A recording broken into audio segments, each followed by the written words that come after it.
చూసారా, ఇదిగోండి ఇలాంటి సీసా తీసుకొని ఈ సీసాలో ఈ పొడి పెట్టుకొని ఏ చూస్తున్నారా, ఈ పొడి ఏంటిదో చెప్పలేదు కదా. ఈ పొడి వచ్చేసి మన చికెన్ పొడి అండి, చికెన్ కార పొడి, చికెన్ కార పొడి అండి. మీరు బాగున్నారా? మేము బాగున్నామండి. చూస్తున్నారుగా చికెన్ అండి, చికెన్ కార పొడి చేయబోతున్నానండి.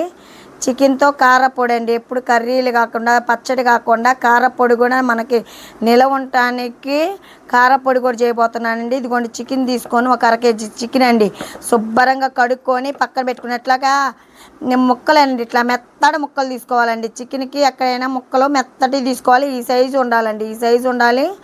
ఇట్లా మెత్తటి ముక్కలకి ఎర్రగా వేగిపోయినాయండి. ఇదిగోండి చున్నెలపాయలు కూడా ఒక 5-6 రెబ్బలు చున్నెలపాయలు కూడా వేసుకోవాలి. అది ఆయిల్లో దాంట్లోనే చున్నెలపాయలు కూడా వేసేసుకొని మగ్గాక ఇప్పుడు దించేసుకుందామండి. బాగా చల్లార్చాలి. ఓన్లీ చికెన్ పీస్ లాగా ఇట్లా ఉడికిపోవాలండి.